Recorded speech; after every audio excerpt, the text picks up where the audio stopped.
Halo anak-anak ibu, apa kabar kalian semua kelas 5? Hari ini kita kembali pembelajaran agama Katolik dengan judul Perempuan dan Laki-laki Saling Melengkapi. Adapun tujuan pelajaran kita adalah 1. Siswa dapat menyebutkan peranan laki-laki dan perempuan di berbagai bidang kehidupan. 2. Siswa dapat menjelaskan alasan Tuhan menciptakan perempuan. 3. Siswa dapat menjelaskan tujuan Allah menciptakan perempuan dari rusuk laki-laki. Sebelum belajar, mari kita berdoa terlebih dahulu. Dalam nama Bapa dan Putra dan Roh Kudus. Amin. Allah Bapa yang Maha Baik, kami bersyukur karena telah diciptakan sebagai perempuan atau laki-laki. Ajarilah kami untuk dapat hidup rukun dan damai demi Kristus Tuhan kami. Amin. Dalam nama Bapa dan Putra dan Roh Kudus. Amin. Sekarang mari kita lihat terlebih dahulu peranan perempuan atau laki-laki di berbagai bidang. Di masyarakat, berbagai bidang perempuan atau laki-laki mempunyai peranan. Bahkan terkadang peranan yang sangat penting. Dari hal yang besar sampai hal yang sekecil-kecilnya, perempuan atau laki-laki itu dibutuhkan peranannya. Misalnya dalam hal bergotong royong. Di dalam gambar kita melihat para laki-laki itu membersihkan kanal, sementara yang perempuan itu menyiapkan makanan. Jadi laki-laki dan perempuan mempunyai peranan masing-masing, namun saling melengkapi atau saling membutuhkan. Nah, apa yang terjadi jika manusia itu seorang diri saja? Mungkin kalian juga pernah merasakan jika berada dalam kesendirian, merasa sedih, merasa sepi,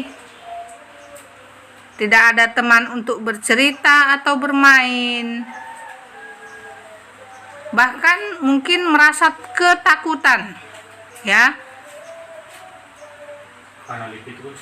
merasa tidak punya teman di dunia ini, jadi merasa takut akan hal-hal di sekitarnya. Oke, sekarang kita dengarkan dulu Ibu mau bercerita tentang manusia dan Taman Eden, Kejadian 2 ayat 8 sampai 25. Setelah menciptakan manusia pertama, Tuhan menciptakan sebuah taman di Eden.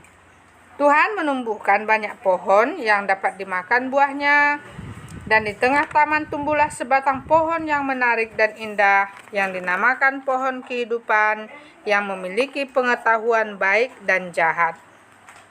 Taman itu dialiri 4 sungai yang besar untuk membasahi seluruh taman itu. Yang pertama bernama Sungai Pison, kedua Sungai Gihon, ketiga Sungai Tigris, dan keempat Sungai Efrat. Tuhan menempatkan manusia yang pertama di taman itu.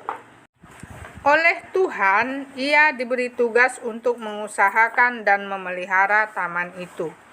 Namun kemudian Tuhan berpikir bahwa tidak baik kalau manusia itu seorang diri saja.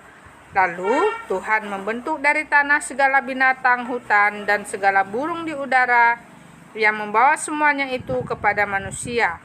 Tetapi semuanya tidak sepadan dengan manusia itu.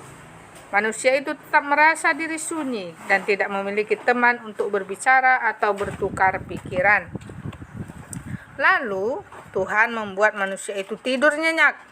Sementara ia tidur, Tuhan mengambil salah satu rusuknya, kemudian menutupnya kembali dengan daging sehingga tidak berlubang.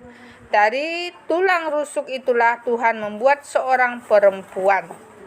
Setelah manusia itu bangun tidur, Tuhan membawa kepadanya perempuan itu.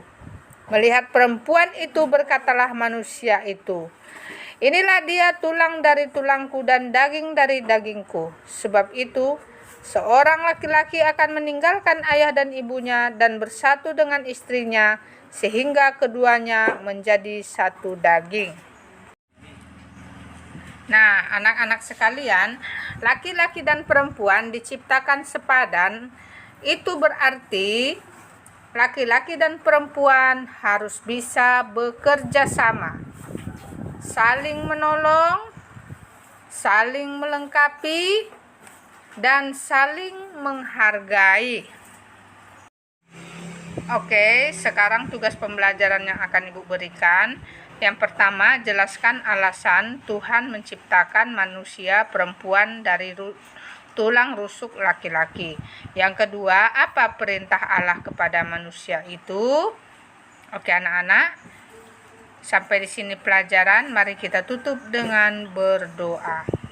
Dalam nama Bapa dan Putra dan Roh Kudus. Amin.